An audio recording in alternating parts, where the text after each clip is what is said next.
des soquettes anti-plane. Bonsoir et bienvenue à vous sur Radio Campus, le 92.1 FM et en direct sur YouTube, mais avec le son, je suis pas sûr. Hein. Donc on est sincèrement désolé pour le désagrément technique, d'où le retard. Mais on est là, fidèle au poste. Vous pouvez toujours nous rejoindre sur le www.radiocampus.be ou sur le 92.1. Ce soir, donc, jusque 19h30, c'est les Sockets en titane qui débarquent pour une émission spéciale dédiée au vélo sous toutes ses formes. Le programme est chargé, hein. On a des rencontres, des récits inspirants, des initiatives qui améliorent la vie et la ville.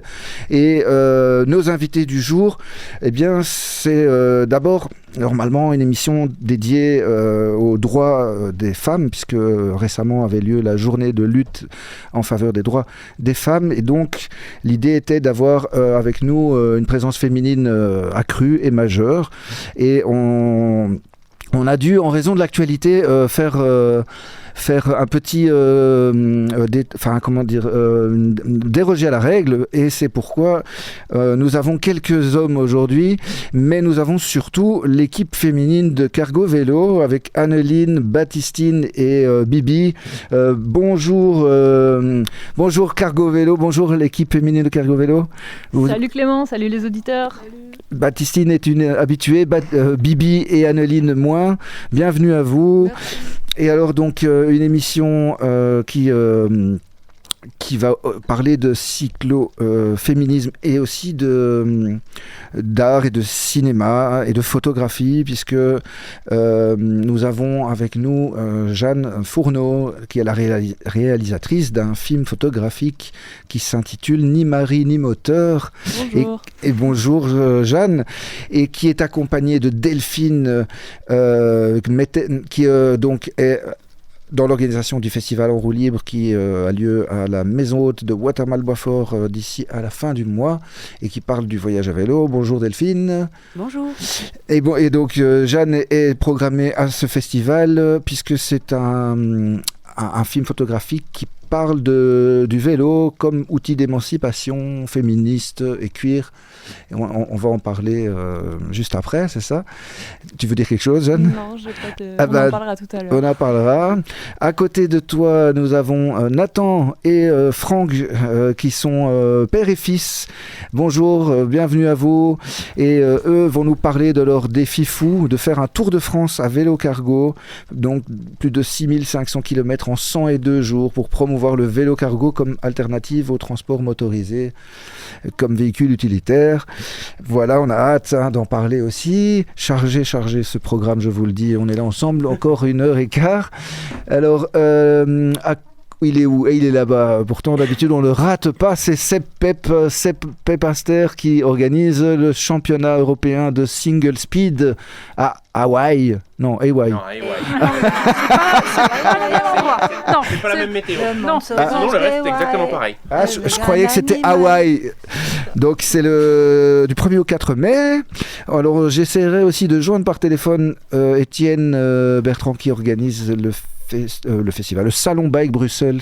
Grand salon allez, aidez-moi à Tour et Taxi à la gare maritime du 21 au 23 mars. Voilà le grand salon qui rassemble 100 exposants et plein de choses à découvrir. Et bien sûr, nos chroniques et nos chroniqueuses, plutôt avec Nadia et Katia, la nomade sédentaire. Salut tout le monde. Salut pour Clément. encore plus d'actu vélo. Bonjour à vous. Merci d'être avec moi à la tête de cette émission. Et voilà, donc tenez bien votre guidon. On va démarrer tout de suite sur Radio Campus. Clap. Il faut faire le clap en même temps. Clap. Oui, sinon ça ne marchera pas. C'est bien. Il faut que le son joigne à l'image parce qu'on ne sait jamais que le son foire après sur. Clap. Allez Le voir sur. atroce. Le montage, c'est ça quoi, le pauvre. Allez voir sur la chaîne YouTube et dites-nous si le son y est, s'il vous plaît. Hello. Ah bah non, il y a Roland qui dit y a pas. hello, pas encore de son. Oh. Bah, allez sur la bande FM, sortez votre transistor. Du coup, tu vas mettre quoi? Après, on n'a pas de son dans le studio. Je vais partager le lien de Radio mais il y a des Campus. casques à mettre, mais tout le monde n'en a pas. C'est ça le problème. Il n'y a plus de casques pour tout le monde. On lui en donnera un après, t'inquiète. Toi, tu m'entends pas en fait. Ah mince. Mais comment t'as su que je parlais de toi, Seb? Le lit sur les lèvres, t'inquiète. Pas mal. Donc du coup, je suis désolé pour le manque de casque, puisque tout le monde n'a pas de casque, c'est ça le problème. Ou alors vous allez attendre à côté et on vous rappelle quand c'est votre tour, si vous voulez. Mais sentez-vous à l'aise d'intervenir malgré tout et de demander un casque. Nathan et Franck, n'hésitez pas aussi s'il y a des interventions de votre côté. Du coup, on commence avec l'équipe féminine de Cargo Vélo. Ouais. Alors, Cargo Vélo, c'est une boîte de livraison à vélo cargo. Et du coup, cycle logistique, comme on dit. Ah, d'accord, on dit ça. De cycle logistique qui est un rassemblement de 2 boîtes qui se sont récemment réunies. Le temps passe vite, donc effectivement, Cargo Vélo et Dioxyde de Gambette ont fusionné en octobre 2023. Oui. Donc mine de rien, ça fait déjà un peu plus d'1 an, et j'aimerais dire presque 1 an et demi. Et en fait, Dioxyde de Gambette était active à Bruxelles depuis 13 ans, quelque chose comme ça, et Cargo Vélo depuis 12 ans. Mais plutôt à Gand et Anvers. Et en fait, il y a eu des collaborations qui se sont lancées en 2019, où Dioxyde de Gambette faisait sous-traitant pour certains clients Cargo Vélo à Bruxelles. Et puis voilà, les choses ont fait que ça s'est fini comme ça. Donc il y a eu une fusion qui a été faite. Et donc Dioxyde de Gambette est devenu Cargo Vélo Bruxelles. Et du coup, tu disais cycle logistique, c'est pour faire sérieux, mais c'est pas que pour faire, c'est très sérieux maintenant la livraison à vélo. C'est plus juste. Non, c'est pas un coursier qui a une sacoche en bandoulière et qui va livrer des plis. On est sur du matos lourd. Il y a un peu de tout. Nous, on fait un peu de tout.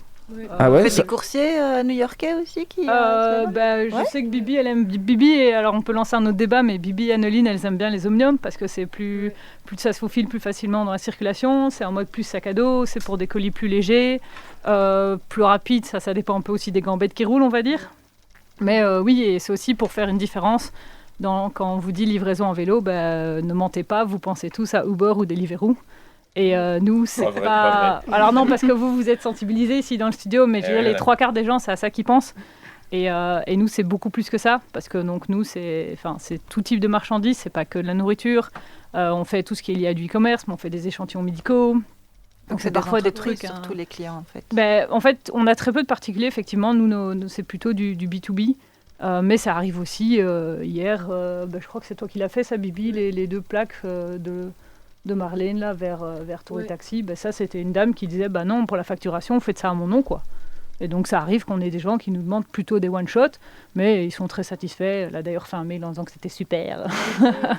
Et en particulier, il peut comme ça faire appel à vous Ah oui, tout à fait. J'ai besoin de déplacer, je sais pas moi, un canapé. Le canapé, vous n'allez pas trop aimer le tarif qu'on va vous mettre, parce que nous, ce qu'on compte dans nos tarifs, c'est ce qu'on doit transporter, fatalement, la place que ça prend sur le vélo, si ça a besoin d'une remorque, si c'est une grande remorque, une petite remorque, le poids total, où est-ce que ça va, le temps qu'on a pour le faire. On peut vous livrer en 1/4 d'heure. Mais vous allez le payer vachement plus cher parce qu'on doit vous dédier quelqu'un. Que quand c'est toutes des choses qu'on arrive à mixer ensemble, fatalement, c'est plus simple de faire des tarifs plus réduits parce qu'on a plus de temps et c'est plus facilement à consolider, quoi. Ok. Et mon canapé, si je commande suffisamment longtemps à l'avance, genre c'est pas urgent, c'est quand vous voulez, vous avez une idée des prix? Enfin, pas que j'ai un canapé à déménager, mais ça va avoir une idée. Je vais te faire la réponse que je fais au téléphone à tout le monde. Merci de faire un mail à peloton@cargovelo.be avec votre demande, parce qu'en fait, il faut l'encoder dans le système et c'est le système qui donne. Ok. Je ne fais pas de sortir ça, à part que par exemple pour des petits colis. Donc, alors, petit colis, c'est quelque chose qui fait 40 cm par 30, maximum 10 kg. On commence à 7,80 € pour un horaire de bureau. Demandez au moins la veille. Voilà, ça c'est la base. Si vous voulez vraiment recevoir un tarif, parce que les gens, ils ont toujours besoin de tarifs, c'est le tarif. Mais voilà, pour tout ce qui est lunch, les fleurs, tout ça, on a des choses qui sont plus adaptées parce que on ne transporte pas des fleurs comme on transporte un aspirateur. Et donc, il y a des précautions à prendre. Quand on fait tout ce qui est lunch, on a des boîtes isothermes, il y a la chaîne alimentaire à respecter, des choses comme ça. Donc voilà, on fait un mix d'un peu tout. Et c'est ça qui est super intéressant. On fait du courrier comme... Et votre maximum de kilomètres par jour? Ou le minimum? Enfin, ça dépend, je suppose, mais... Ça dépend, effectivement. Ouais. Mais la moyenne, c'est 50 km par coursier par jour. Ah ouais. Voilà. Des fois, c'est déjà arrivé à 100. Ah oui, voilà. Parfois, c'est des petites journées à 40, 45. Une petite journée. Petite voilà. journée. Détente, oui. Il est qu'en néerlandais, le site de Cargo Vélo. Pour le moment, oui, parce que le site multilangue est en train d'être construit et malheureusement, ça prend toujours beaucoup de temps, ces choses-là. Mais on est en train de travailler là-dessus et on a une super équipe de com là-dessus. Et d'ailleurs, on a fait des photos pour ça il n'y a pas si longtemps que ça. Les photos sont belles sur le site. Ouais. Bah ouais, on a une très bonne photographe qui suit Cargo Vélo depuis le début. C'est Anne et elle a l'œil pour faire ça. Et maintenant qu'on a fait le photoshoot à Bruxelles, les filles, je sais pas comment vous, mais moi je me suis dit, les photos elles vont être dingues parce qu'en fait, pas trop de lumière, pas trop dans l'ombre. Et puis faites-ci, soyez naturel. Enfin, voilà, donc on a la chance d'avoir là-dessus, on a une super photographe. On the Clanton. Je cherche le prix pour le canapé. Tu l'auras pas comme ça Ah, les tartes Françoises aussi. Vous livrez les tartes Françoises. Pas à Bruxelles. Ah. Oui, alors effectivement, donc du coup, comme on livre sur 3 villes, il y a des clients qui sont sur toutes les villes. C'est d'ailleurs comme ça que les idées ont commencé, parce que ces clients-là, ils ont dit « Ah, mais attendez, vous pouvez pas livrer à Anvers aussi ?» Ah, pourquoi pas. Ah, et vous connaissez pas des gens à Bruxelles. Et c'est comme ça qu'on a lancé, parce qu'on a des clients qui sont en interville, on a une navette, ça dépend pour lesquels, mais il y en a, c'est tous les jours. Il y a des clients qui sont tous les lundis, on fait des fruits, mais c'est sur toutes les villes qu'on fait, donc voilà. Oui. Vous êtes combien en fait dans l'équipe ? À Bruxelles, on est... Alors on est 7 salariés et on a 4-5 personnes dans notre Flexpool qui sont des étudiants ou des intérimaires qui sont là pour faire un petit peu du RAB. À Gand, ils sont à peu près la même chose, sauf qu'en fait, il y a une seule différence, c'est qu'on a, je ne vais pas dire commercial parce que sinon il ne va pas être d'accord, mais donc le responsable des ventes qui est employé, et on a il ne va pas aimer non plus, mais c'est le grand sous-chef. Donc on a 2 employés à Gand, mais sinon c'est tous des ouvriers aussi, coursiers, avec par exemple comme ici à Bruxelles, Anneline, elle est aussi mécanicienne. On a la même chose à Gand, c'est Théo, mais sur le reste du temps ils sont sur le vélo, donc je crois que toutes les villes ensemble, en comptant le Flexpool, on est à 30 personnes maximum, quoi. Et les salariés, c'est temps plein ?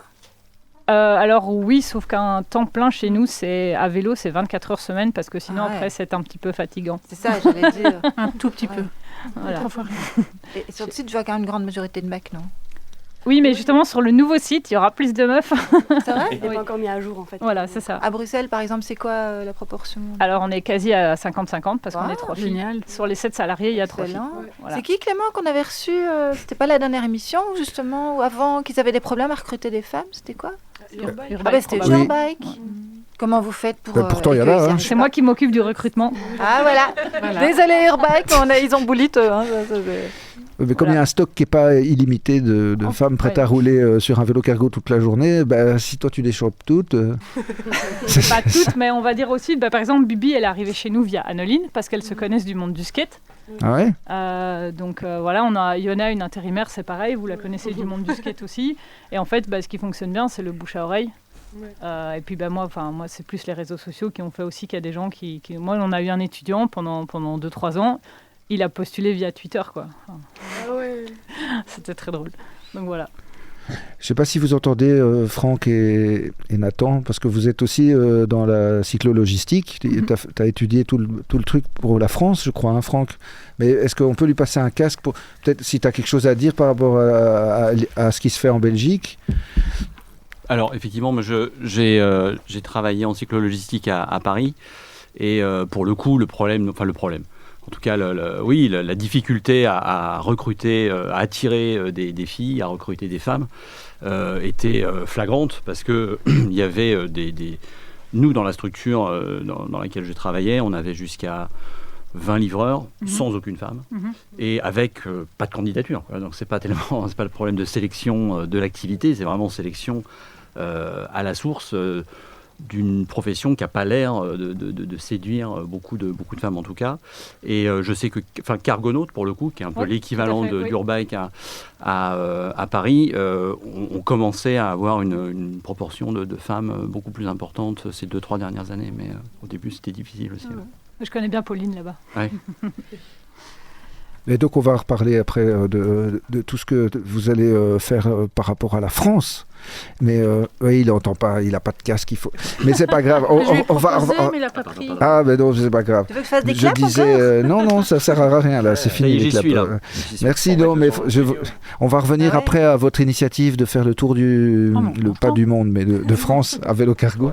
Clément, on peut pas remettre le son dans le studio ? Mais oui. Non, on peut pas.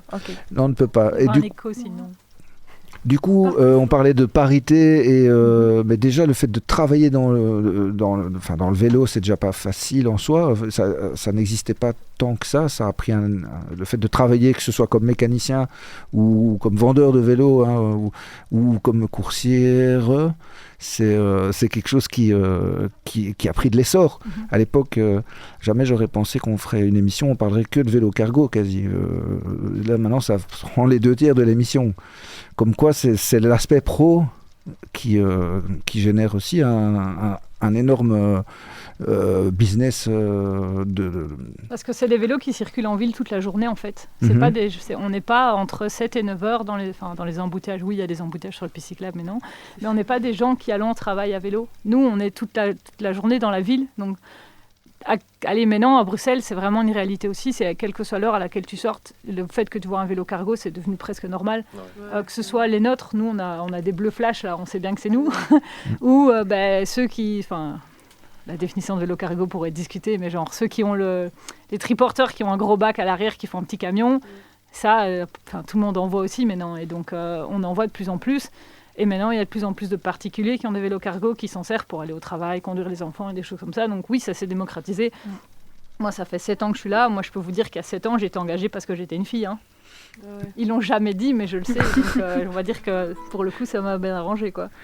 Et tu faisais pas encore de course ultra, je crois, à l'époque. Non. Et tu en fais toujours ? Oui, ça, je fais de l'ultra, oui, toujours. Oui. Et vous aussi, Bibi et Adeline, faites des courses ultra ? Non. Pas encore. Non, pas encore, voilà. Des allées 4 pour l'instant, c'est tout. Allées 4, des voyages à vélo. Oui, quand même. Pas encore les courses. Ben oui, la Allée 4, pour ceux qui ne savent pas, il y en avait une dimanche dernier. C'est un jeu de piste, une course d'orientation dans la ville à vélo, en quelques mots. Et faudrait que je fasse ça un jour. C'est rigolo. Qui se base, oui. Vous voulez, En mode hardcore.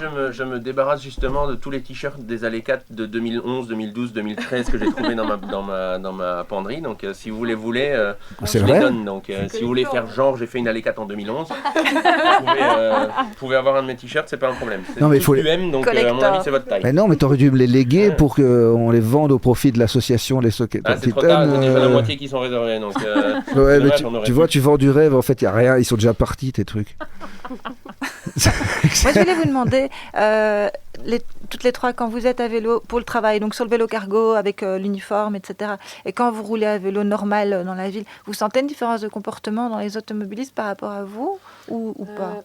Quand tu es sur un vélo cargo chargé, on te laisse beaucoup plus passer. Ah ouais. Parce qu'ils ont peur que tu griffes la voiture. Que tu les griffes, Voilà, Après, ça n'a pas à voir avec l'uniforme, c'est plus ce que tu transportes.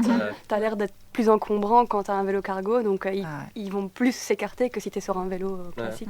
Et les gens, ils vous parlent à vélo et tout ça, ils vous posent des questions, ça intrigue ou pas ou...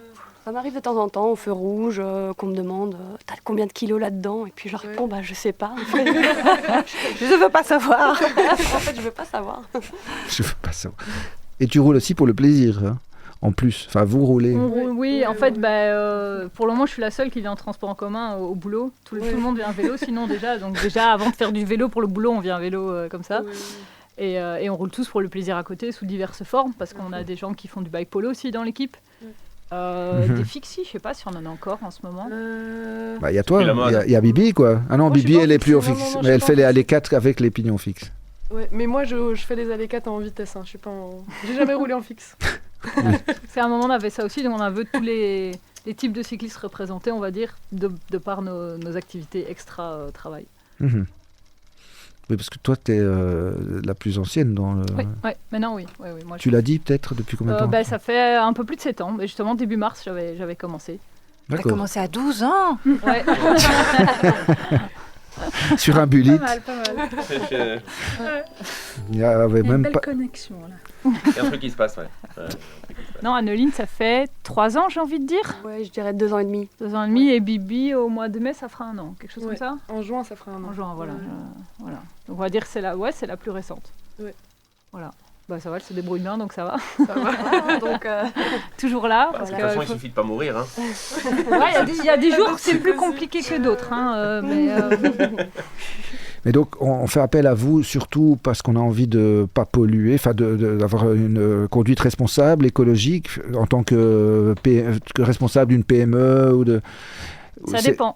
On fait appel à vous pourquoi ? Pour de l'express, parce que ça va plus vite qu'un autre service ou pas spécialement ? Ça oui, et justement la BCLF, donc la Fédération de cyclo-logistique belge, qui vient de sortir une étude là-dessus, super intéressante, où il y a une comparaison entre les vannes et les vélos.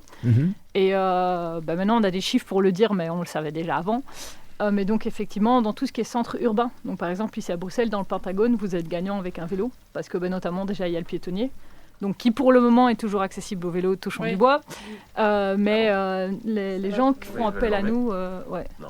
Si. C'est en discussion. La BCLF fait justement du forcing, donc c'est bien. Mais c'est vrai que c'est passer entre les piétons sur le piétonnier, parfois c'est un peu... De toute façon, nous on a une boutique, on va tous les jours, on livre sur le piétonnier, on n'a pas le choix. Ça, voilà. Quand tu vas aller d'un côté à l'autre de la ville, tu es obligé de passer par le piétonnier. Quoi. Et non, les gens qui font appel à nous, récemment, qu'est-ce qu'on a eu ? C'est on voudrait livrer Anderlecht, mais il y a trop de travaux. Et nos gars, ils sont frustrés dans leur camionnette et ils perdent un temps fou avec les travaux. Vous ne voulez pas le faire à vélo ? Très, très drôle, ça. Il y a des gens qui viennent par conviction. Il y a des gens qui viennent parce qu'ils avaient entendu parler de nous et ils voulaient essayer comme ça et sans plus. Et après, ils restent parce qu'on a des valeurs. Nous, on est tous des coursiers salariés.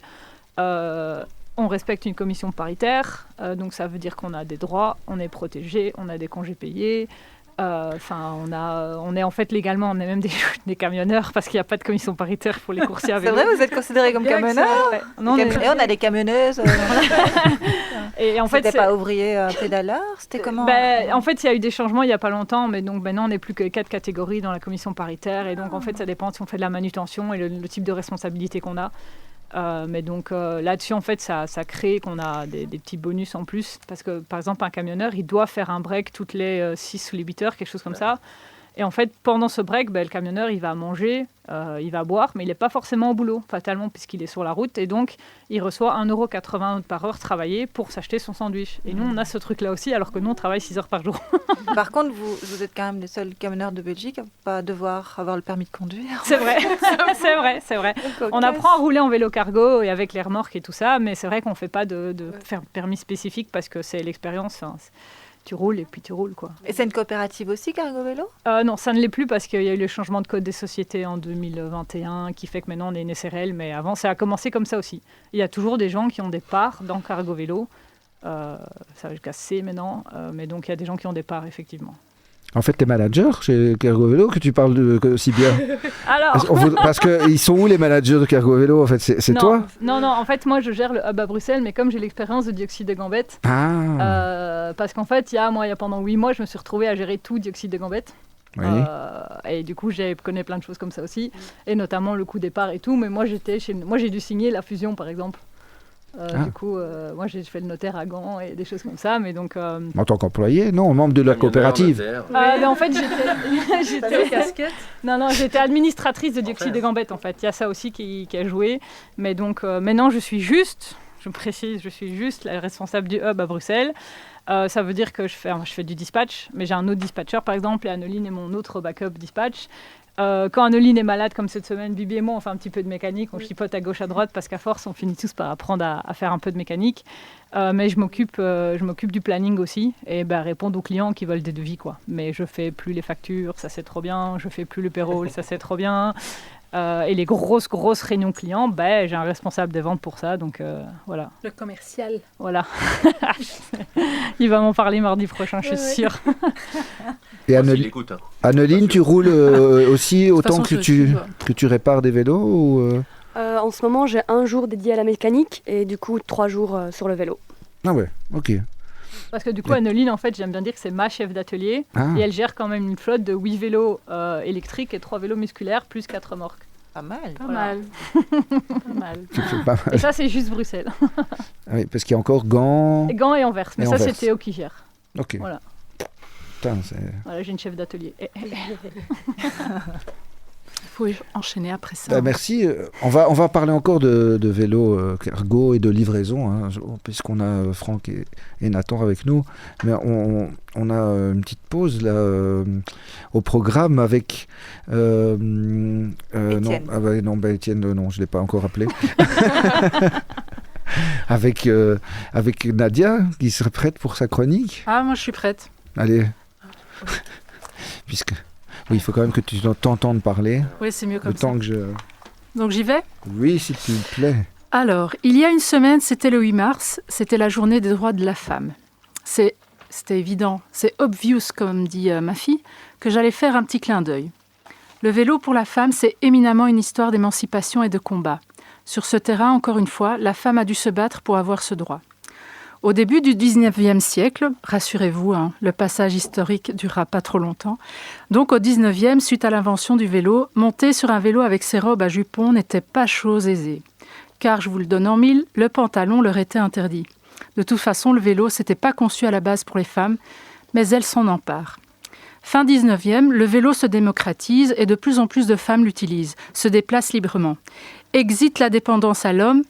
Est-ce que tu peux me déposer en calèche chez Josiane ? Que nenni. J'irai à vélo chez Josiane. N'en déplaise à Gérard. Désolée pour les Gérard.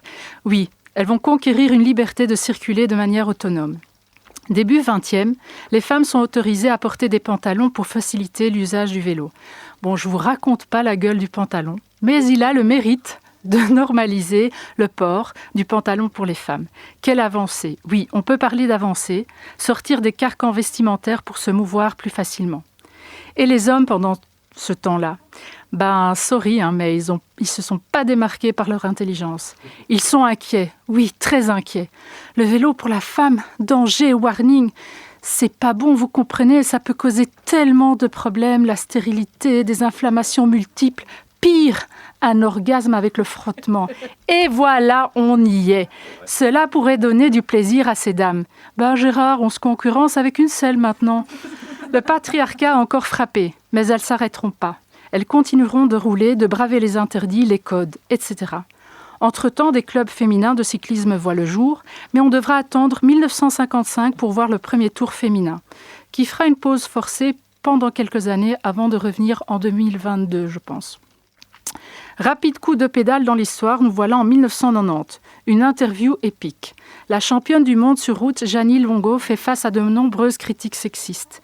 Et la pépite, de la part du gars en face, j'ai même pas retenu son nom. Moi, j'aime trop les femmes, j'aime trop les femmes pour les voir souffrir. Tu veux t'arracher sur un vélo ? Va t'arracher sur un vélo.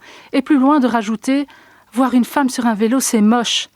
Mais il est sur une autre planète. Non, en fait, il est en orbite sur une autre planète, loin, loin, loin dans l'univers. Personne lui a dit qu'on roulait pas pour lui et que c'était pas un concours de beauté. Combien de pays, de contrées encore aujourd'hui, il est interdit pour une femme de rouler à vélo ? Je pense à ces petites filles du jour au lendemain, car elles ont grandi, elles ne peuvent plus faire de vélo. C'est impudique, c'est ceci, c'est cela. C'est surtout une vaste connerie, mais elle est bien amère pour de nombreuses femmes dans le monde. Le vélo a permis de s'émanciper, de conquérir un espace, des distances, du terrain, de ne dépendre ni de calèche, ni de voiture, la sienne ou celle de quelqu'un d'autre. Mais c'est pas encore gagné pour toutes. Le vélo, c'est ce ressenti de liberté, cette audace de braver des interdits dans certaines contrées où même la voix des femmes en public est muselée. Et le vélo aujourd'hui, liberté ou on pédale encore dans le vide ? Alors en 2025, où on en est ? Parce qu'on ne va pas se mentir, ce serait quand même sympa que rouler à vélo pour une femme ne soit plus un sport de combat ou un acte de résistance politique. Déjà, bonne nouvelle, plus personne ne vient nous diagnostiquer une inflammation mystique et il n'y a plus de débat sur la stérilité ou autres motifs vaseux. Mais pour autant, l'égalité sur deux roues, il y a encore du chemin. Dans le sport cycliste féminin, pendant des années, les différences étaient très flagrantes, aussi bien sur la durée des courses, la médiatisation ou les primes ridiculement basses. Est-ce que c'est Gérard qui gérait les primes ? Heureusement, ça bouge. En 2022, le Tour de France Femmes fait son grand retour avec une vraie course, une vraie diffusion et même un prize money plus correct. Mais bon, toujours inférieur aux hommes, hein. Faut quand même pas déconner, hein. Et question sécurité, encore des différences. Ah, parce que oui, faire du vélo quand on est une femme, ce n'est pas juste pédaler et sentir le vent dans ses cheveux. C'est aussi se faire klaxonner parce qu'on est sur la route, se faire doubler à 2 cm par un mec en SUV ou se faire emmerder, insultes, sifflements ou même des gentils commentaires. Ah ouais, t'es courageuse. Une fille qui fait du vélo, respect, hein. Mais enfin, Gérard, je suis pas en train d'escalader l'Everest en tongs, je vais juste acheter du pain. Bref, dans le monde, dans certains pays, encore aujourd'hui, monter sur un vélo en tant que femme, c'est toujours un acte de rébellion. La bonne nouvelle, c'est que le vélo reste un symbole de lutte, d'émancipation. Des assos partout dans le monde encouragent les femmes à pédaler et de plus en plus de femmes osent enfourcher leur vélo sans demander la permission à personne. Alors oui, Gérard, désolée pour les Gérard, hein. Je te rassure, le vélo n'a pas rendu les femmes stériles. Il n'a pas causé d'épidémie d'orgasmes incontrôlés, mais il a bel et bien contribué à une révolution, celle de pouvoir se déplacer librement sans rendre de compte à personne. La petite phrase. Moi, je dis tout à vélo, je roule comme je suis. Yes, ouais, ça. Bravo, je mets une virgule. Hein. On l'a pas eu encore. Et quelle transition magnifique avec Jeanne et en même temps avec Delphine qui est ici pour nous parler du festival En roue libre. Oui, je parle du festival En roue libre qui a lieu du 28 au 29 mars à la Maison de Watermal-Boisfort et qui parle de plein de choses en rapport avec le vélo. Donc du 28 au 29 mars. Mais alors Delphine, en plus d'être dans cette organisation de En roue libre, tu connais une initiative très concrète qui va dans le sens de ce que vient de nous dire Nadia avec le vélo pour les femmes, puisque tu aussi es animatrice pour les Hirondelles. Oui, c'est ça. À Molenbeek. À Molenbeek, ouais, oui. C'est ça. Et du coup, là, c'est très concret parce qu'il y a des personnes qui sont pas à l'aise sur un vélo, voire qui ne savent pas du tout rouler, qui peuvent, dans un espace clos, avant de se jeter dans la circulation, elles peuvent apprendre et s'essayer et s'exercer à rouler. Toi, tu fais ça. Il y a encore tout à fait des possibilités. Il suffit de s'inscrire à l'avance. Oui, c'est ça, les Hirondelles, c'est des cours de vélo pour les personnes qui n'ont pas eu la possibilité d'apprendre à faire du vélo quand elles étaient enfants et qui donc ont envie de s'y mettre à l'âge adulte. Et c'est en grande majorité des femmes qui viennent au cours. Et voilà, effectivement, on est à Tour et Taxi, donc on a plein de possibilités pour apprendre d'abord en dehors de la circulation dans un espace bien sécurisé. Et puis après, petit à petit, on va aller dans le parc. On a un beau parc, le parc L21, je ne sais pas si vous le connaissez. Et puis voilà, et petit à petit, on va, pour celles qui ont envie, on va s'aventurer sur les pistes cyclables et dans les quartiers environnants. Il y a toujours pire, c'était Rit.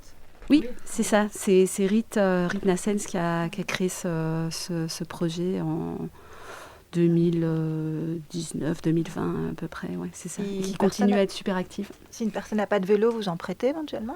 En fait, on fournit les vélos, donc voilà, c'est ça. Les personnes peuvent venir, les cours ont lieu 2 fois par semaine. On peut s'inscrire toute l'année. On vient quand on veut. L'idée, c'est de lever les freins, c'est d'être le plus accessible possible, que ce soit facile de s'inscrire. C'est pas cher, c'est 20 € pour l'année. Et donc on prête les vélos. Ouais. Le casque et la chasuble aussi, hein, je crois. Tout à fait. Et du coup, on s'inscrit une fois et puis on prévient qu'on veut venir le lendemain et c'est bon. Une fois qu'on est inscrit, c'est... Ouais.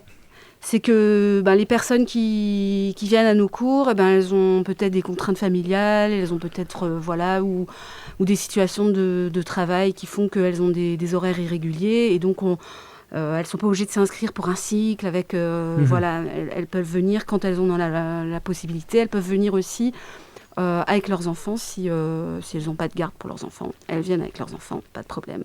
Et nous, on prête des vélos aux enfants, ils font du vélo à côté. On essaye qu'ils ne prennent pas toute la place, donc ce n'est pas des cours pour enfants, c'est des cours pour les mamans.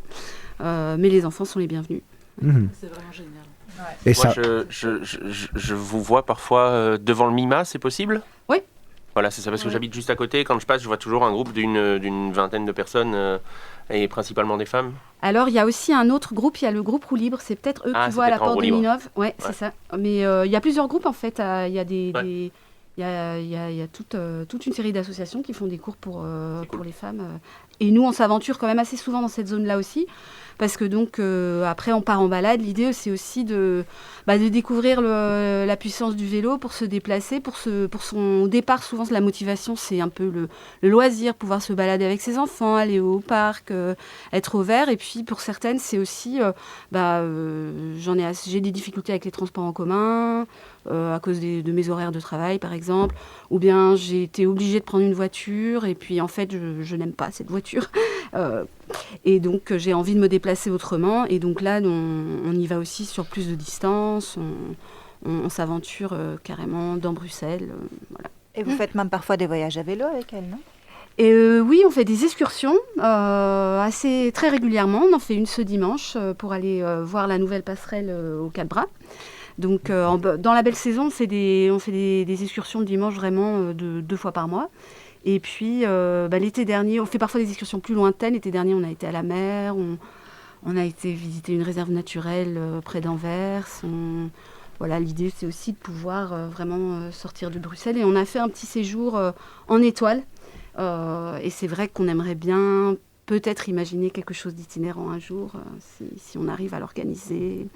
Ça doit être génial pour ces femmes qui viennent, donc qui ne savent pas rouler à vélo au début, elles apprennent à rouler à vélo, et puis un jour, elles font 40-50 km sur la journée, et ça doit être hyper... Mais c'est sûr que c'est vraiment quelque chose qui est merveilleux pour la confiance en soi, quand tu réussis à dépasser tes peurs, parce que la plupart des gens arrivent avec... un souvenir de chute à vélo, ou alors simplement un mauvais souvenir de vélo, ou bien l'envie contrariée de faire du vélo, et donc de réussir et avec des peurs quand même, des peurs liées à l'équilibre, liées à la chute, et des peurs aussi liées au trafic. Vraiment, ça ressort très fort. Ouais. Mais il y a quelque chose d'un peu émancipateur aussi, non ? Parce que c'est quand on est une maman et qu'on est une maman à plein temps, pouvoir se permettre de partir et de faire un petit voyage toute seule, même une journée complète, ça ne doit pas être fréquent, quoi. Oui, je te suis tout à fait, effectivement. Et du coup, Jeanne, qui est à côté de toi, Delphine, elle parle pas tout à fait de ces femmes mères de famille qui n'ont pas trop l'expérience du vélo, parce que même quelqu'un qui roule bien à vélo peut découvrir quelque chose d'autre. Dans ton film, c'est ça qui se passe. J'ai pris plutôt le prisme des personnes queer, et donc des femmes et des personnes queer. Et donc il y a des mamans parmi les personnes que j'ai photographiées, mais c'est pas particulièrement ça.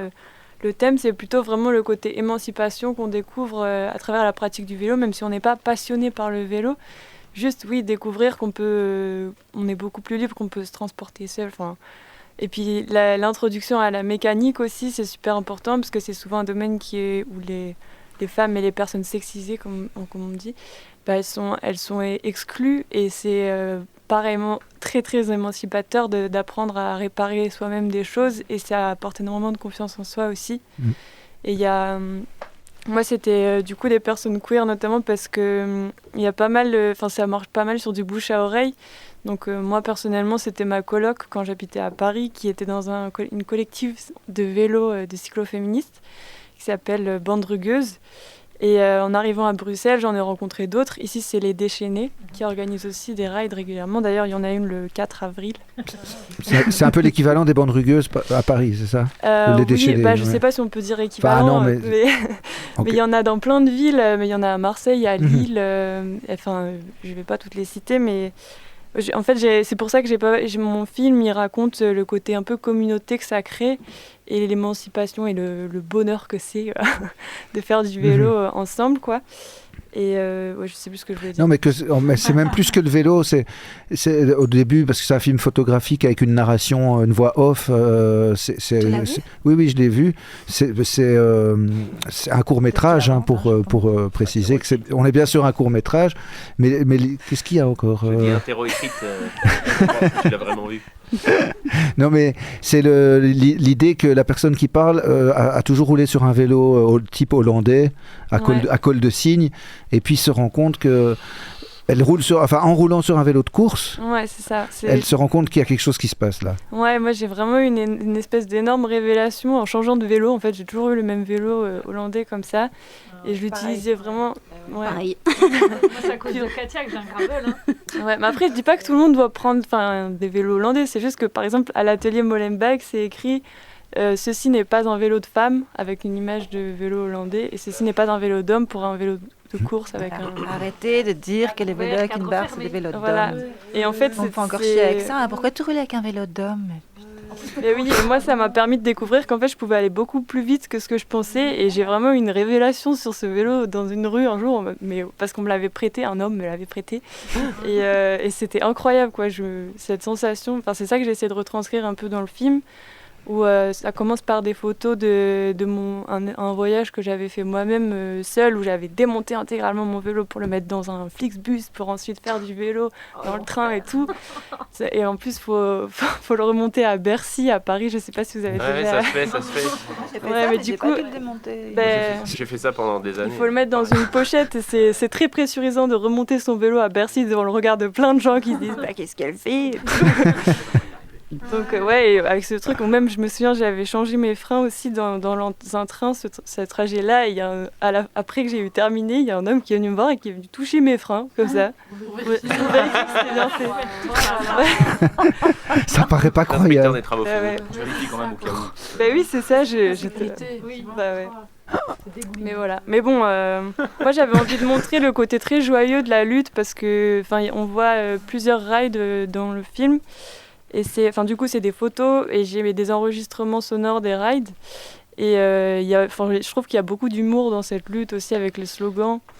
Et il y a vraiment un côté joyeux moi j'adore la lutte joyeuse, donc voilà. Allez voir le site. Moi j'ai tapé Ni Mari ni Moteur, donc c'est le titre du film. Oui, parce que... Et on tombe directement sur le site de Jeanne, et les photos sont vraiment très très belles. Merci. Oui. Et donc, ça sera programmé le 28 ou 29 mars au festival, 29, le 29, au festival en roue libre, qui a lieu à Watermal-Boisfort, mais qui propose pas mal d'autres choses. Mais il y a d'autres projections, je crois. Il y a d'autres films sur le voyage à vélo. Ouais, c'est ça, cette année. Donc, en roue libre, ça existe depuis 2018, et c'est un festival qui est dédié au voyage à vélo, avec des films, des rencontres avec des voyageurs, des ateliers, des animations, des stands. Et cette année, on a 7 films, et puis des rencontres avec des voyageurs qui viennent faire le récit de leur périple. On a différents c'est dangereux ateliers. parce qu'après on aura envie de partir. Oui, voilà, c'est un petit peu l'idée, c'est un petit peu le projet du festival. Donc ça s'adresse à des gens qui ne sont pas encore mentalement préparés peut-être au fait de se mouvoir sur des longs trajets à vélo. Je crois qu'on a vraiment envie de s'adresser un peu à tous les publics, aussi bien des gens qui ont envie de se retrouver un petit peu la communauté des voyageurs. Il y a des gens qui reviennent d'année en année, qui ont eu l'idée de leur voyage au festival et qui reviennent après le partager l'année suivante. Il y a des gens qui se retrouvent là-bas, et puis au fur et à mesure des éditions. Mais c'est vrai que ce qui nous tient à cœur aussi, c'est de présenter le voyage à vélo pour tous et toutes, et de montrer que c'est quelque chose d'accessible, quelque chose de facile, qu'on n'est pas obligé de partir à l'autre bout du monde. On peut commencer. Le voyage commence au coin de la rue. Il faut mieux d'ailleurs s'exercer avant, autour de chez soi, non ? Au cas où ça foire. Je sais pas. Je sais pas si tu l'as dit, mais le festival, on est d'accord, c'est un truc entièrement bénévole, organisé par des bénévoles, tu vois, sur leur temps libre et tout. Je trouve ça assez... Ouais, on a un collectif. Là, cette année, on est une dizaine qui travaille toute l'année entièrement bénévolement. Donc, sans subside, mais pas sans soutien. Parce il y a un petit peu de soutien quand même, je vois. Voilà, on a du soutien. On a la commune de Watermal-Boisfort déjà. Qui nous prête les salles. On a un très chouette partenariat avec la bibliothèque. Il y a Vélo Pipette. Et qui est le vélociste de quartier de Watermal-Boisfort par excellence. C'est ça. Et on a depuis. C'était mon premier vélociste. J'ai une histoire de. Ouais, non, j'ai été dépucelé par Vélo Pipette. Bah voyons, Clément. Il t'a démonté la pipette. Non, c'est vrai, Vélo Pipette. Excusez-moi, pardon. Il file la métaphore. Il a démonté la pipette. Pardon, c'était vraiment nul. On a un chouette partenariat aussi avec une école secondaire professionnelle. Sainte-Bernadette. Ils ont une section cuisine, une section bâtiment, une section sérigraphie. Et donc, ils ont des petits élèves qui viennent pour aider à l'organisation du festival. Ça leur fait comme une espèce de stage. Voilà. Et donc, ça, c'est un... Ils sont à Ouderghem, c'est juste à côté. Oui, c'est ça. Ouais. Et donc, c'est un partenariat qu'on aime beaucoup. C'est quelle école ? Ça s'appelle l'établissement Sainte-Bernadette. C'est un beau programme en tout cas. Moi, je suis sur le site. Là, c'est enroulibre.be. Il y a plein de trucs, quoi. Et comme, par exemple il y a déjà tous les films, il y a les rencontres, il y a...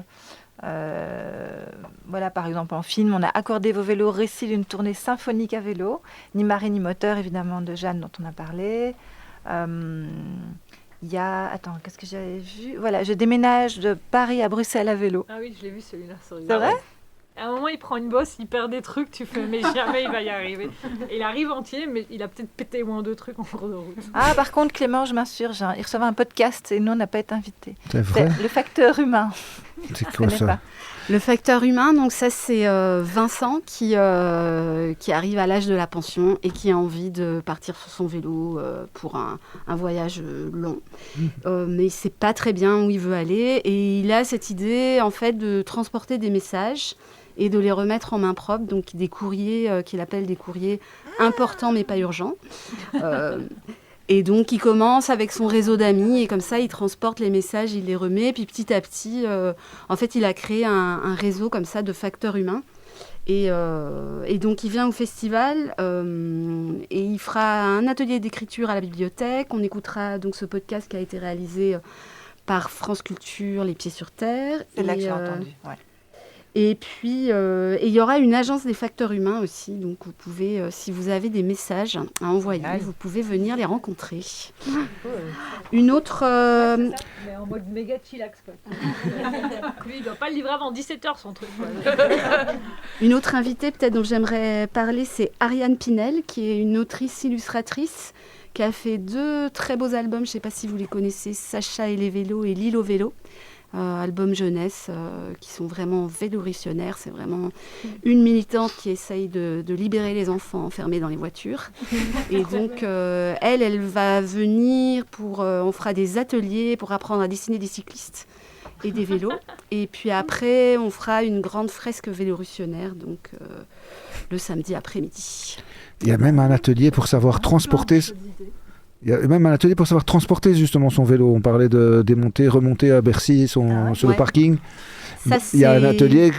Ouais, Nicolas et Léna qui sont partis au Tibet. Donc ça, c'est l'oncle et la nièce de 12 ans.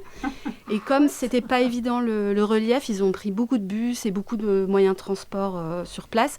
Et donc, ils ont énormément démonté leur vélo. Et donc, ils viendront partager... Moi, je le fais une fois tous les 3 ans, ça m'angoisse, mais ok, quoi. Voilà, donc là, ils viendront partager leurs astuces. Et parlez près des micros. Nadia, on ne t'entend pas. Baptistine, si tu as quelque chose à dire aussi... Moi, je disais, si je démonte mon vélo, il reste démonté.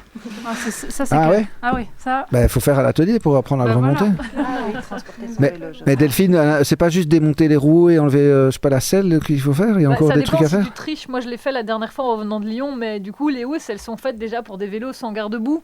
Et du coup, déjà, moi, j'ai des garde-boue parce que oui, j'ai des garde-boue sur mon gravel. Et après, il était au milieu du chemin parce qu'il n'y avait pas la place dans le TGV non plus. Et je suis arrivée à Bruxelles, il y avait un truc avec les freins qui avaient bougé, quoi. Ah. Donc, je suis pas en hydraulique, donc je suis bien contente. Mais je suis rentrée à la maison, ça frotte, mais il est 23h, j'ai autre chose à faire. Voilà, c'est parce que tu n'as pas eu la chance que d'autres ont eu d'avoir un mec qui venait vérifier. C'est vrai, voilà. Et on peut pas tout avoir en débarquant à Bruxelles midi à 23h un samedi soir. Le truc pour démonter son vélo, là, si ça intéresse des gens, c'est le samedi à 15h30. Exactement. Donc on retrouve toutes les infos sur enroulibre.be. Il y a encore quelque chose que tu voulais nous dire, Delphine? C'est le prix, c'est pas cher? Alors, c'est prix libre. Ah ouais? Prix libre avec des prix vraiment pas cher. conseillés. Ça ne veut pas dire gratuit. J'ai pas vu des 10-12 euros. Il y a du boulot derrière. Alors, elle bosse toute l'année pour organiser. C'est prix libre, ça veut dire que vous décidez combien vous voulez donner et on vous suggère 8, 10, 12 euros. Voilà, mais c'est vous qui décidez. Et ça se passe à Waterval-Beaufort, près de la place Wiener, c'est ça la maison haute? C'est ça, donc à la bibliothèque, à l'espace Delvaux, vendredi après-midi pour l'atelier écriture et l'atelier dessin, et le soir, soirée d'ouverture festive à la maison haute, et le samedi toute la journée. Avec la masse critique d'ailleurs, qui va chouette. terminer là-bas. Ah, scoop. Ouais. On sait où on termine fin du mois alors. On termine à Boisfort. Je crois pas que Delphine était au courant, visiblement. Si, ou alors elle vient de s'en souvenir. Mais...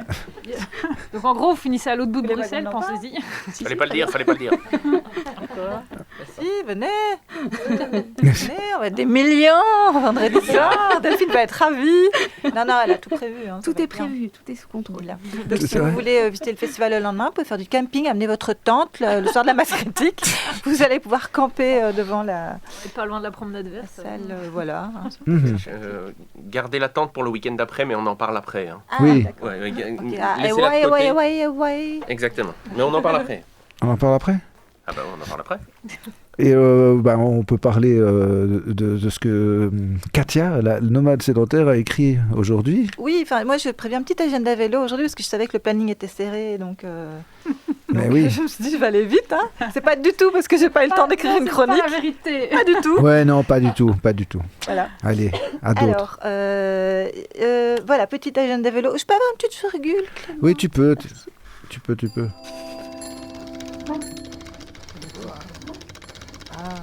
Voilà. Alors, on commence, je fais par ordre chronologique, donc on commence le 19 mars, donc dans 5 jours, avec un bike after work. Sur la passerelle des 4 bras, justement, on en parlait tout à l'heure avec Delphine. C'est le Graco d'Orgam et Graco Lué qui organisent ça. Donc c'est une petite balade jusqu'à la nouvelle passerelle au-dessus des 4 bras, avec un apéro apparemment dans la passerelle, donc ça peut être sympa. C'est que un pont, hein, vous savez. Oui, mais il est joli, tu vois. Regardez les... Ça a l'air d'être le place to be en ce moment. Ouais, mais c'est parce qu'il y a des gens... Moi, je suis blasée, mais c'est que un pont, quoi. Ne casse pas les rêves comme ça, Bolite. Alors, du 21 au 23 mars, il y aura le salon Bike Brussels, bien entendu, dont on va parler. On va en parler, on peut en parler maintenant. Hein. Dire que c'est un salon qui est très loin.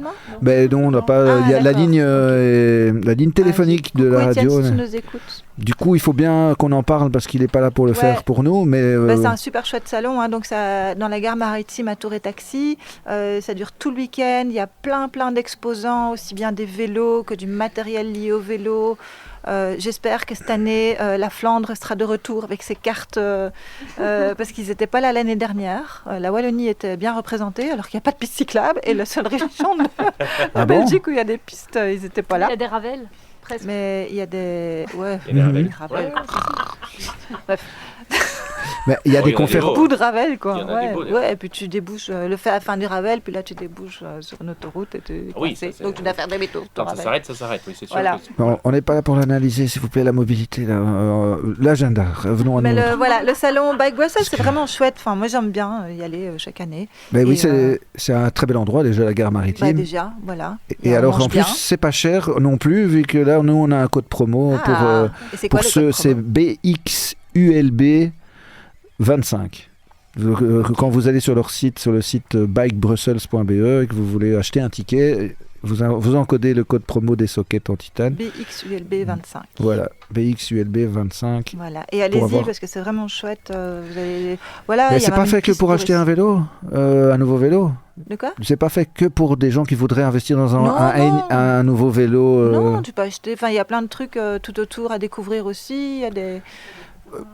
Il y a des conférences, voilà. Il y a des trucs pour ceux qui ont envie de faire des voyages à vélo. Il y a pas la Flandre, mais il y a d'autres régions et d'autres pays. Il y a surtout un circuit où on peut tester tous les vélos et vélos cargo. Il y a une piste d'essai. Et Longtail, il y a une piste d'essai, oui c'est ça. C'était le mot exact, excuse-moi. Ouais. C'est une piste d'essai. Tu peux tourner à fond de balle d'ailleurs. Oui, et les gens ne s'en privent pas d'ailleurs. Soyez prudents même. Mais c'est très chouette. J'ai eu une fois des enfants que je les ai amenés là, ils ont adoré. Franchement, rien que parce qu'ils pouvaient tester plein de vélos gratuits et que le conducteur était un peu fada aussi. Ouais, non, l'endroit est vraiment magnifique, quoi. La gare maritime, et voilà, c'est vraiment. Ça ressemble un peu à la passerelle des 4 bras. Il y a beaucoup de bois. Bien vu, bien vu. Beaucoup de bois. Ça, bon. Mais du coup, il y a autant pour les professionnels comme avec des conférences et aussi il y a beaucoup même pour monsieur et madame tout le monde. Ouais, j'allais dire en général la ministre de la Mobilité là aussi, mais vu qu'on n'a pas de gouvernement, on ne sait pas qui plus sera. De ministre. Oui. Peut-être que, je sais pas. Il y a même des régions hors Belgique qui sont représentées parfois. Oui, tout à fait. Qui proposent du cyclotourisme. Ah oui, c'est fou ça. Non, mais je les ai cherchés l'année passée, je suis allée m'arrêter. Donc il y a les pouilles, mais il n'y a pas la Flandre. Voilà. C'est ça, d'accord. Non, sinon il y a plein de beaux vélos à voir, plein de beaux accessoires. Donc ça se passe du 21 au 23 mars à Tour et Taxi, le salon Bike Brussels. Voilà, exactement. Alors, ensuite, rien à voir, du 26 mars au 5 avril, au théâtre Le Rideau, qui est un chouette petit théâtre où j'étais encore hier soir. Il y a vraiment une chouette programmation. Et en fait, à partir du 26 mars, ils vont jouer une pièce qui s'appelle Buddy Buddy. Et ça parle de ces 3 femmes qui témoignent. C'est plutôt féministe comme pièce. Et un des 3 témoignages, c'est une fille en fait. C'est une comédienne, mais donc elle relate le témoignage d'une fille qui se déplaçait à vélo à Bruxelles et qui a été percutée sur le rond-point Louise. Voilà, toujours sympathique. Mais voilà, c'est pas une pièce autour de ça, évidemment, mais voilà, il y a du lien avec le vélo aussi. Et d'une manière générale, c'est un théâtre qui fait toujours des très chouettes programmations. Moi, j'ai jamais été déçue. Donc voilà, si vous voulez une petite sortie culturelle, ça se joue au Rideau à partir du 26 mars. Festival en roue libre, on en a parlé, donc c'est le 28 et 29 mars. Le 28 mars, donc la masse critique, évidemment, chaque dernier vendredi du mois, départ à 18h à Trône. Cette masse-là, comme on l'a dit, terminera au festival en roue libre. Delphine est partie. Elle revient ? Non, elle est partie. Ah, elle est partie. Au revoir Delphine, tu m'écoutes sur ton vélo. Le 4 avril, on l'a dit aussi, il y aura la raille des déchaînés. C'est le départ à Trône aussi. Ouais, 18h30. À 18h30, voilà. Le 5 avril, il y a un marché au vélo, place de Brouquet, organisé par Cyclo. Mm-hmm. Oui.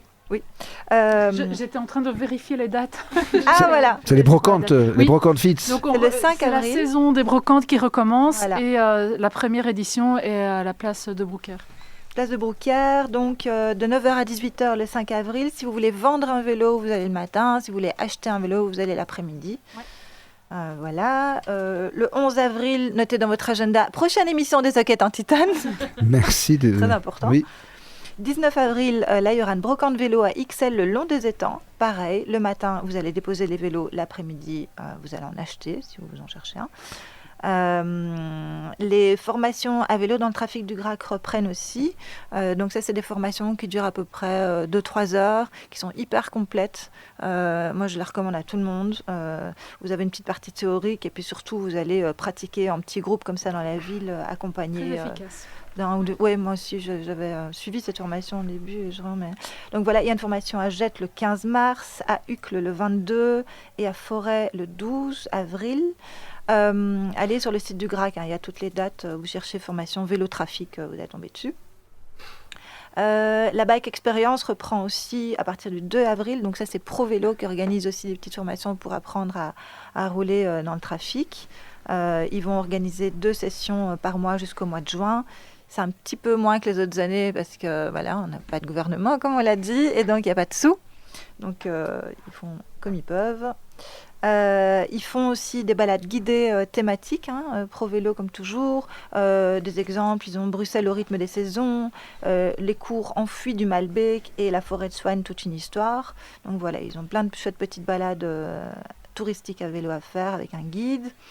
Petit rappel aussi, les vélothèques, vu que la belle saison arrive. Si les enfants n'ont pas de vélo, vous pouvez avoir un vélo pour 20 € par an et le changer à votre guise à mesure que l'enfant grandit. Il y a 10 vélothèques dans Bruxelles maintenant. Tapez vélothèque, Fietsbip en néerlandais, mais si vous tapez vélothèque, vous allez le trouver. Et voilà, vérifiez bien les horaires d'ouverture. Celle d'Ixelles est ouverte demain de 10h à 12h pour info. C'est sur la Regret. Celle d'Etterbeek aussi est ouverte demain. Voilà. Et alors enfin, pour les femmes qui ont envie de se mettre au vélo d'hommes, au vélo de course, je veux dire, Oui. pensez au Casual Cycling Club. Voilà, c'est super. On est hyper nombreuses et on fait des sorties à vélo de route ou à vélo normal aussi par route pour toutes les femmes pour le dimanche, pas tous les dimanches, mais voilà, casualcyclingclub.be. Et voilà. Et oui, on en parlait dans l'émission précédente Oui. avec Marie. Oui. Donc on retrouve plein d'infos sur le Casual Cycling Club. Voilà. Sur notre page, il y avait le son sur le YouTube. Ah Ou ouais. sur Ah, il y avait ou le sur son, les voilà, autres c'est émissions. la chronique qui a été, C'est juste la chronique qui n'est pas c'est de la passée. censure. C'est de la censure. Bref, merci Katia Voilà. pour cet agenda.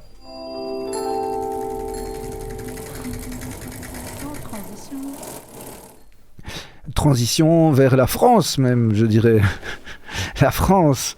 La France. La France. France. Après, on va jusqu'à Hawaï. Hawaï, pardon. Hawaï. Elle est nulle, ma blague, et je sais pas pourquoi je la refais en Oh, plus. c'est drôle. Bah, J'aime oui, bien. je vois que ça te fait rire. Peut-être qu'à la 15e fois, ce sera rigolo. Bon, vous avez donc Nathan et Franck qui ont un projet un peu fou de faire le Tour de France à vélo cargo, et ça représente quand même 6500 km cette histoire, mais donc c'est un truc qui va vous prendre 102 jours. On se lance pas là-dedans pour rien. On doit avoir de bonnes raisons de faire un truc pareil.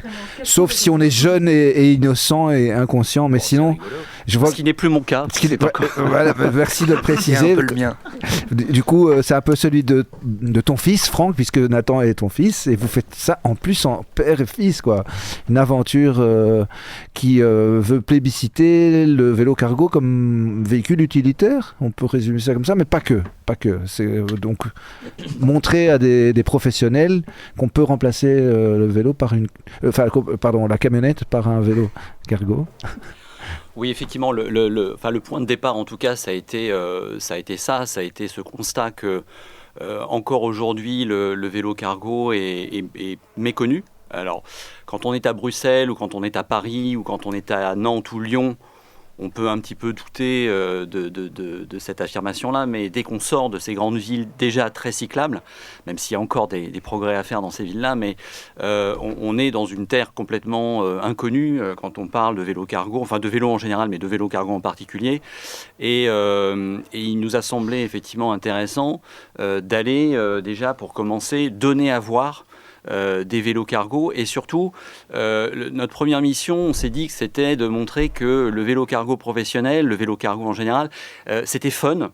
On a vraiment mis ce mot en premier, et en plus après c'est possible, et ça marche. Alors qu'est-ce qu'il y a dans ces trois termes? Fun. On veut être visible, on veut amener aussi une part de... C'est notre singularité, on ne représente aucune institution, on n'a pas d'enjeu professionnel, on peut faire n'importe quoi, se planter, et ce ne sera pas grave, on rentrera à la maison quand même. Donc c'est cette liberté aussi qu'on veut mettre en avant et qu'on veut utiliser justement pour présenter le vélo cargo d'une façon vraiment drôle, ludique, festive, faire de la parade en mode cirque Pinder avec une petite sono derrière, et puis on va scander des slogans comme ça en traversant les petits centres dans des villes de 5000 habitants. Donc on va s'amuser, ce sera déjà le premier point, et on va faire en sorte que les gens s'amusent avec nous, et qu'à travers cet amusement, ou en tout cas cette curiosité, on attire leur attention, et qu'une fois qu'on aura leur attention, on va leur montrer que c'est possible. Alors c'est pas nous qui allons leur montrer, on va partager avec eux des témoignages dont on sera porteur à travers des témoignages qu'on a déjà recueillis ou des références ou des renvois sur des sites internet, comme en France on a les boîtes à vélo qui travaillent beaucoup justement pour la promotion de la cyclomobilité professionnelle, et on aura aussi dans les villes mêmes, on invitera les professionnels à vélo, ceux qui sont déjà passés à l'acte, à venir se présenter aux habitants de leur coin. On prendra, et ce sera la raison c'est une des motivations de la raison de Nathan avec moi sur ce tour. On prendra des images pour faire des belles photos qui les montrent avec leur monture et des petits portraits vidéo qu'on utilisera nous et puis qu'on leur donnera aussi à utiliser s'ils le souhaitent. Donc ça, c'est pour le côté c'est possible. Il y a des gens qui le font déjà. Et le troisième point, c'est ça marche parce que justement, même si nous on est convaincus et qu'on est venu par là, par le côté environnemental, le côté sociétal, l'impact que peut avoir sur l'évolution vers une société plus souhaitable, on estime que ce type d'arguments-là, on les a déjà utilisés, on les a déjà répandus partout, on a déjà convaincu les gens qui pouvaient être convaincus avec ces arguments-là. Je ne pense pas qu'on fera beaucoup de progrès en continuant à insister sur ces arguments-là. Donc ce qu'on veut leur montrer, c'est on a un autre atout dans notre jeu, c'est que le vélo professionnel, c'est efficace d'un point de vue business. Donc on va vraiment parler business, on va pas parler résultats. Et les témoignages qu'on va demander justement, qu'on va mettre en avant en particulier, c'est tous ceux qui montrent que les artisans, les professionnels, les commerçants qui sont passés au vélo cargo ou à la mobilité douce ont gagné de l'argent. On gagnait en efficacité, on gagnait en productivité, on fait des économies, on gagnait aussi en visibilité, en communication. Bref, c'est bon pour le tiroir caisse. Mais même dans les villes où il n'y a pas de problème d'embouteillage, parce qu'ils gagnent quoi finalement si tu n'as pas d'emboute et que il y a des emboutes partout, peut-être même c'est ça en fait. Exactement. Même dans les petites villes. Je parlais tout à l'heure d'un village de 5000 habitants. Je suis pas. On va se faire plaisir dans ces petits villages et on va seulement y passer. En revanche, dans les 75 villes étapes qui constitue 75 pour les non-bilingues. 75. Je traduis. Mon fils me recadre à chaque fois que je fais cette oui, il est en Belgique en fait. Ah ouais. Et pourquoi vous n'avez pas fait le tour de Belgique à vélo? On y viendra. C'est plus facile. C'est plus facile. C'est plus court. Ça aurait été plus court. Ça aurait peut-être été trop court. Mais donc dans les 75 villes que nous allons traverser, ce sont essentiellement des villes de 20, 30, 40, 50 000 habitants, voire plus. Donc là, il n'y en a pas une pratiquement qui soit vraiment épargnée par les problèmes de congestion et notamment d'accès aussi aux hypercentres. Donc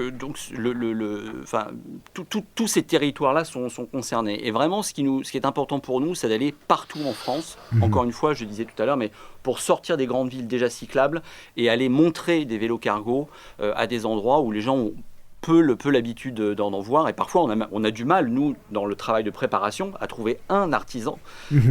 Parfois on est obligé de prendre un vélo taffeur pour dire voilà, ça c'est notre professionnel à vélo, parce qu'il va travailler avec son vélo. D'une certaine façon, on peut dire que parce que c'est le seul dans le coin qui utilise un vélo pour travailler. Voilà. Et vous roulerez tous les deux sur un vélo cargo distinct, ou comment ça se passe concrètement? Oui, absolument. Okay. Donc, et c'est le vélo qu'on voit sur le site. Il y en a un qui est en remorque, qui aura une remorque, je crois. C'est ça?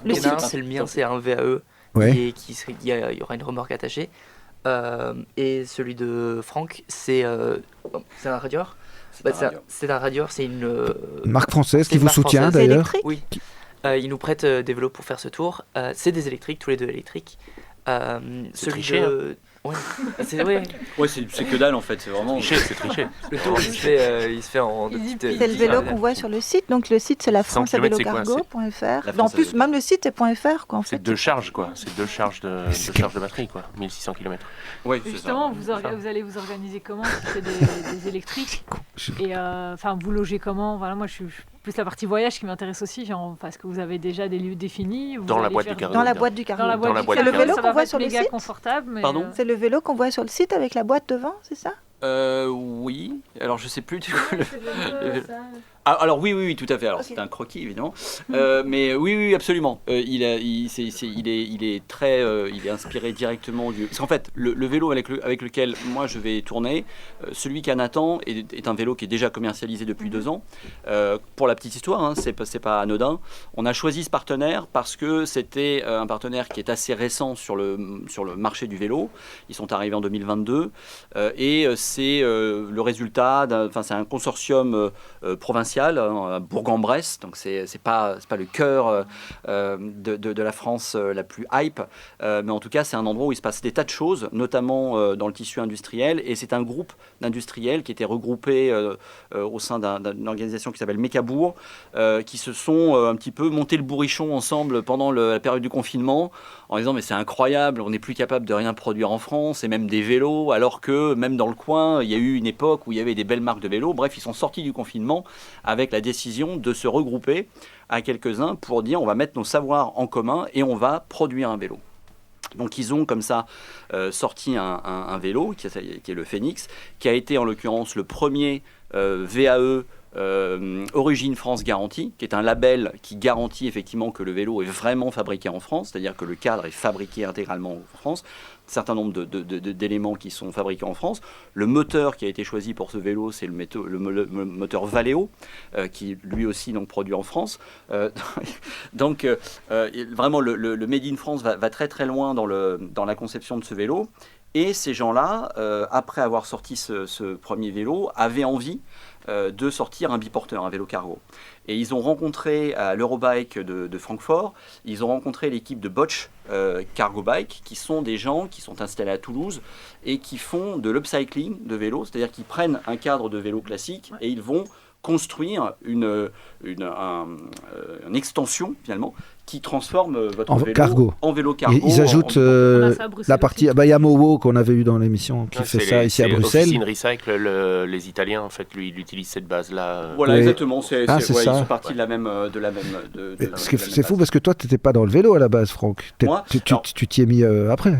Ouais, il y a 3 ans, j'ai fait une reconversion effectivement, et le vélo était mon axe. Et quand j'ai exploré un peu l'univers du vélo, c'est la cyclo-logistique qui est ressortie comme étant le domaine dans lequel, à la fois, qui m'intéressait par ses enjeux et qui aussi dans lequel je pensais peut-être avoir des choses à faire professionnellement.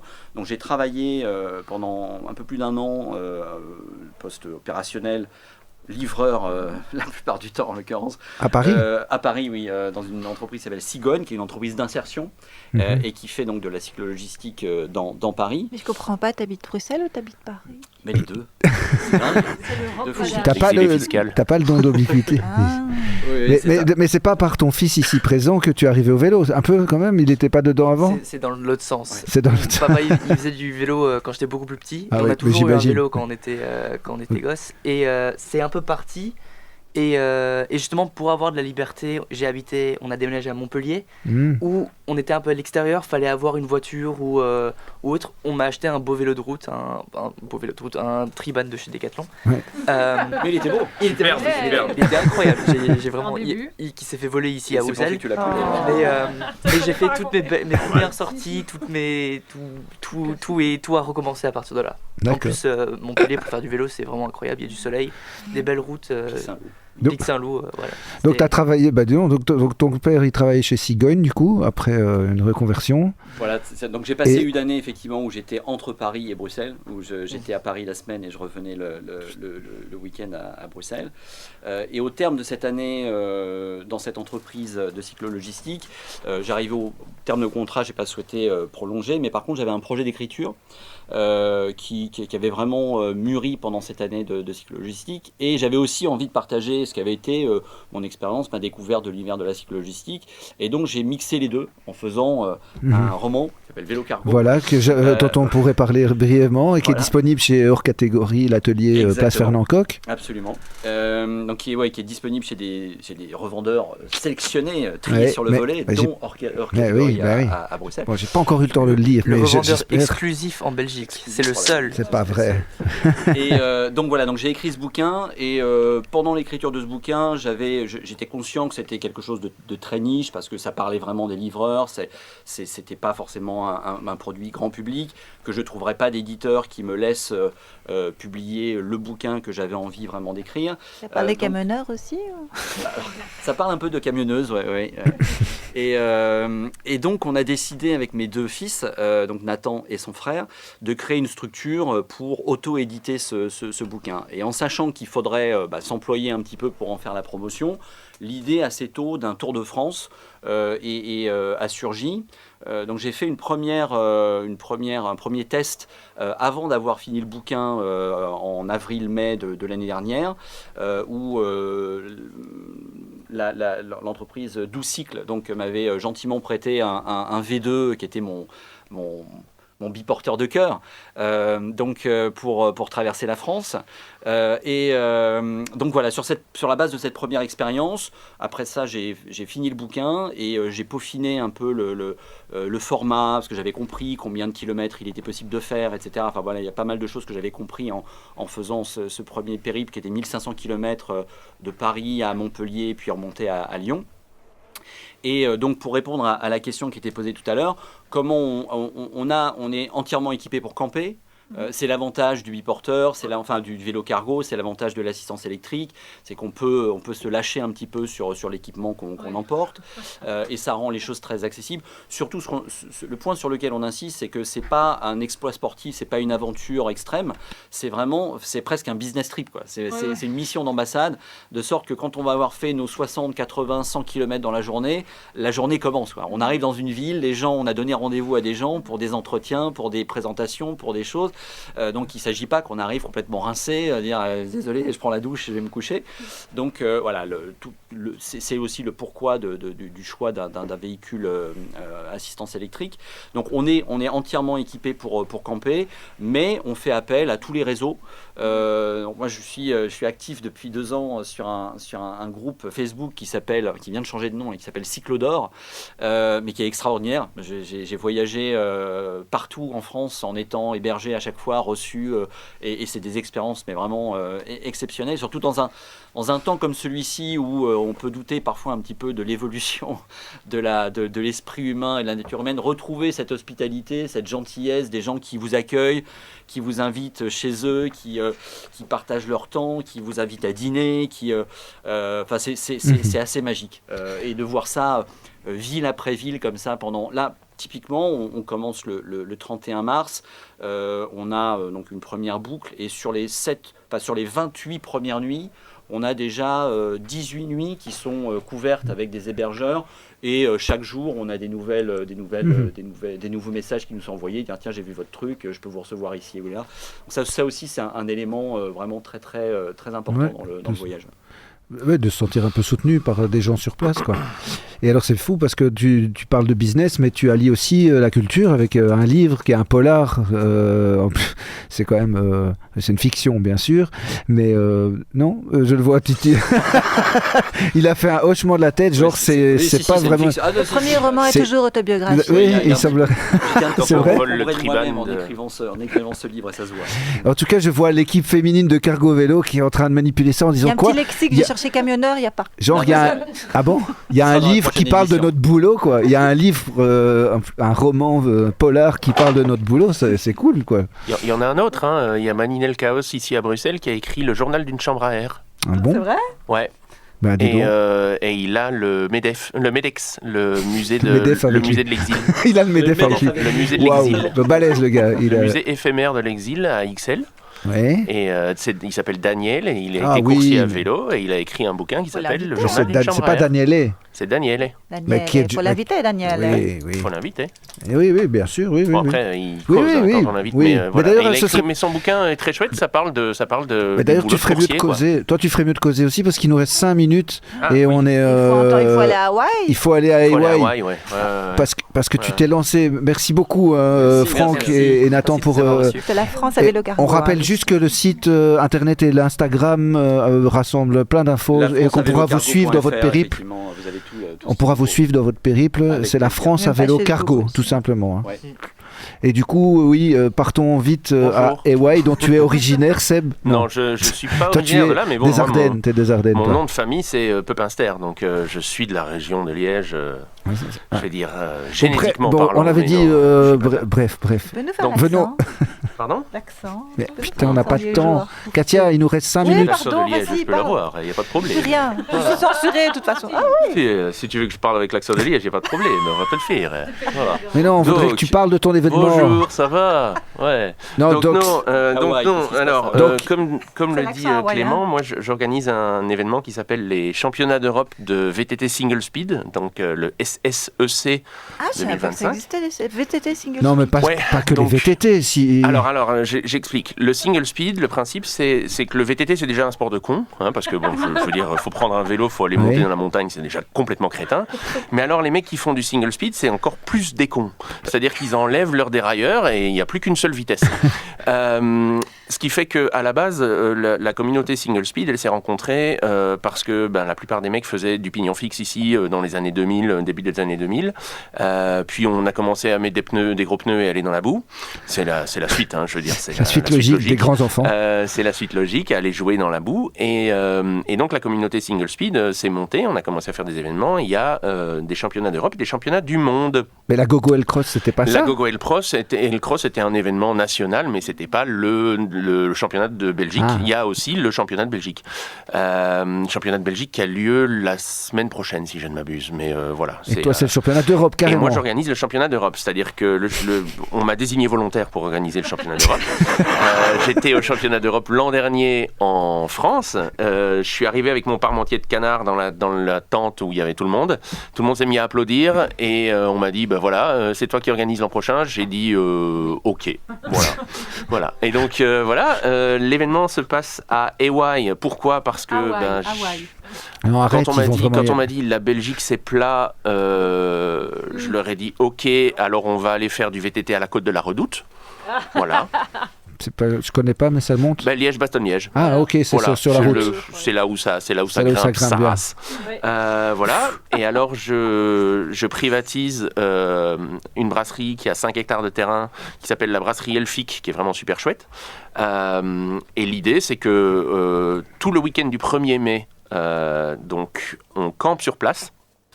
Il y a des événements vélo, il y a une balade de 30 km, va y avoir des concerts, il y a de la bière à volonté forcément. Et est-ce qu'il y a des femmes qui... Ou est-ce que c'est que des mecs qui aiment la boue ? Et alors le truc qui est cool avec la communauté Single Speed, c'est que c'est une communauté qui est plutôt inclusive. En gros, on a commencé, on était tous jeunes et frais, et maintenant on est tous vieux et gros. Et donc c'est ouvert à tout le monde. On a à peu près une 30% de femmes qui viennent à l'événement.